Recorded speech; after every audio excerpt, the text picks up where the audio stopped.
दिनै आङो बयनिसिमबो गिबियावनो मुलुगनां आइजो साननि गाहामलाय जासिहरो। जोंनि आइजो माहारियाबो माने बर' माहारियाबो माने मुलुगाव गुबुन गुबुन जौगानाय हादरफोरनि बायदि जौगानो हाथों। जोङो फारफ्रोमबो बिथिङाव समाज दानायाव न'खरजों लोगोसे रांखान्थि जौगानायाव राजखान्थियाव हेल्थ सेक्टराव गासिबो सेक्टराव माने जोंनि आइजोफ्रा गाव गावनि मोन्थायखौ मोननानै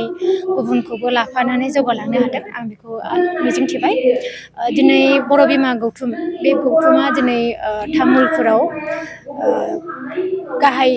जा हाबाफारि बेखौ लादों। दा जोङो दिनै क'क्राझार जिल्ला दुलाराय बर' फरायसा आफादजों लोगोसे क'क्राझार जिल्ला बर' बिमा गौथुमनि बानजायनायाव दिनै नैबे देबोरगावआव सा क'क्राझार दख'रा दुलाराय बर' फरायसा आफादनि मावख'आव दिनै बे हाबाफारिखौ लानाय जादों। बे हाबाफारियाव जोङो दिनै फुङाव माने दुलाराय बर' फरायसा आफादनिनो माबाया बर' बिमा गौथुमा बेनिनो मोनसे बाहागो आरो बे बर' बिमा गौथुमखौ 2024 मायथाइनि 7 मार्चआव दानाय जादों। बियो दा 2 बोसोर मैयाजों गायसनथाइ सान फालिदों। दा बियो मोनसे फुल प्लेजेड जानाय मोनसे गौथुम नङा। बेखौ माने गोबां दासो संबिधाननि फारसे सानगासिनो दङ। अब्लाबो माने जोङो दानानै होबाय जेब्ला दानायनिफ्राय जोङो गिदिर इन्डिपेन्डेन्टलि खामानि मावनो हाथ'वाखैब्लाबो माखासे रेलिफोरखौ जों सिगाङाव लाबोनो हादों। दा बेनि गेजेरजों दिनैनि हाबाफारि होननानै बुङोब्ला जोङो सिगाङाव फिरफिला बिरहोनायनि उनाव माने जोङो बड'लेण्ड सोमावसारनायाव गिबि मुंख्लं आइजो माने मुंख्लं हेलेना बसुमतारी आरो मुंख्लं गायदे बसुमतारी बिथांमोननि मुसुखायाव जोङो गिबियावनो बिबार बावदों। बेनि उनाव जा तामुलपुराव जालाय माने बर' बिमा गौथुमनि जाय गाहाय हाबाफारि बे हाबाफारियाव मोनसे सावराय मेल लानाय जादों। बे सावराय मेलाव माने बर' आइजोफोरा माने माबोरैहाय बिफाव लानानै समाजखौ जौगाहोलांनांगौ बेखौ लानानै दा जोङो नैबेहाय क'क्राझार जिल्ला हिसाबै क'क्राझार जिल्लायाव माने जोङो ओरैनो जास्ट उदां सावरायमेल हिसाबै जों लादों। बे सावरायमेलाव जोङो दुलाराय बर' फरायसा आफादनिनो आगयनिनो बिबानगिरि हिसाबै जोङो बेहाय बर' बिमा गौथुमाव माने आंजों लोगोसे सासे लिंथुमगिरि जाय बर' बिमा गौथुमाव दङ पिसकिला बसुमतारी बे बाहागो लादों। बेजों लोगोसे दुलाराय बर' फरायसा आफादनिफ्राय सासे सुबुं फोनांजाब नेहाथारि दङ। बेजों लोगोसे क'क्राझार जिल्ला दुलाराय बर' फरायसा आफादनि बिबानगिरि बिथांमोन दङ। बेजों लोगोसे गुबुन गुबुन जिल्लानि सिङाव थानाय दख'राफोरनि माखासे आइजोफोरखौ लानानै बेजों लोगोसे कलेजनि आरो माने इउनिभारसिटिनि फरायसाफोर माखासे दङ। बेफोरखौ लानानै जोङो मुलुगनां आइजो सानखौ जिहेतु दुलाराय बर' फरायसा आफादावबो आरो माने बर' बिमा गौथुमाबो आगयनि सिगां बोसोरफ्राव खालामखादों नालाय जोङो जयैनो बे हाबाफारिखौ लानाय जादों। दा बे हाबाफारिनि गेजेरजों जे बेखौनो सावरायदों जों माने बर' बिमा गौथुम हिसाबै बा जोङो बर' आइजो हिसाबै जोङो माने राजखान्थि बिथिङाव गासैबो आइजोफ्रा माने थांजोबाखैबाबो माने जोङो राजखान्थि बिथिङाव माबायाव थायालासिनो आफादफ्राव थायालासिनो जोङो मोनसे बर' बिमा गौथुम दानानै जोङो जोंनि बर' आइजोफोरनि माबा मोनसे बिसोरनि गाज्रि माबा जायोब्ला बा बिसोरखौ प्रटेक्ट होनांगौ जायोबा रैखा खालामनांगौ जायोब्ला जौगाहोनांगौ जायोब्ला बा बिनि सायाव इनाय जायोब्ला जों जेनेबा राजखान्थि आफादाव थानानै जोङो सोरबा राजखान्थिगिरिखौ जोङो बुंनो हानाया जोंनि थाखाय बियो सम्भब नङा। जोङो राजखान्थि आफादाव थायोबा जोङो बे राजखान्थि आफादनि माने दैदेनगिरिखौ आसि थुनाया जोंनि थाखाय मालाबा जोङो बे खामानिखौ मावनांगौबो जानो हागौ। ओंखायनो जोङो राजखान्थि आफादाव गैयै आफाद हिसाबै जोङो बर'आव गैला हिसाबै जोङो बर' बिमा गौथुमखौ माने सम आरो थासारिखौ नायनानै दानाय जादोंमोन। आरो बिदियैनो जोङो माने बर' बिमा गौथुमा माने हारिनि गुबुन गुबुन समयसानि जेंनायावबो जोङो गुबुन गुबुन आफादफोरजों लोगो लानानै जोङो बेहाय बाहागो लाफागोन। बेजों लोगोसे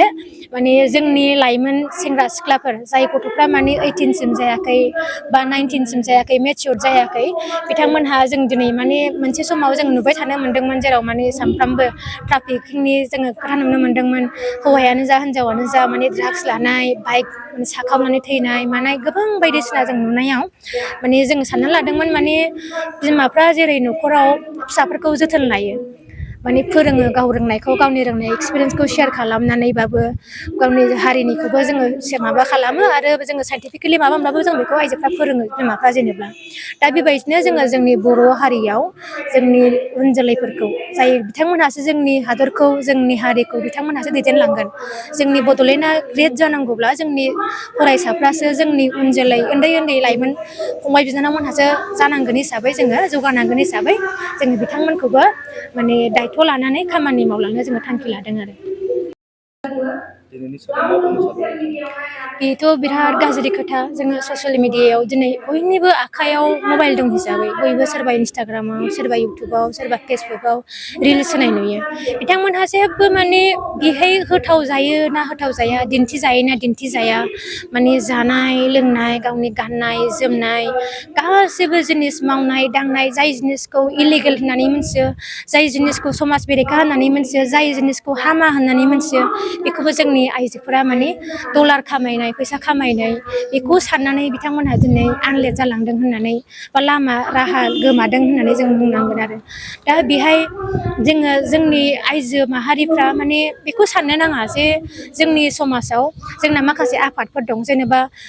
दुलाराय बर' फरायसा आफादानो जा बर' थुनलाइ आफादानो जा बर' समाजानो जा बा गुबुन आबोबानो जा बोजोबानो जा बर' बिमा गौथुमानो जा आफादफोर दं हिसाबै आफादाल' खामानिखौ मावनांगौ होननानै बेखौ सानालासिनो न'खराव थानाय साफ्रोमबो बिमायानो जा बिनानावानो जा बिब'आनो जा बिमानैयानो जा जायखिजाया न'खरनि नङाब्लाबो गामिनि न' खाथिनि जोंहा बयबो बुजालायनानै बा होननो हानाय बा बुजायनानै दोननो हानाय बेखौ जों खामानिखौ जों मावनांगौ जों गुबुननि सायाव लामा नायनानै माने सोरखौबा टेग खालामनानै नै दुलाराय बर' फरायसा आफाद नोंसोर थानायाव बे मा खामानिया मानो जादों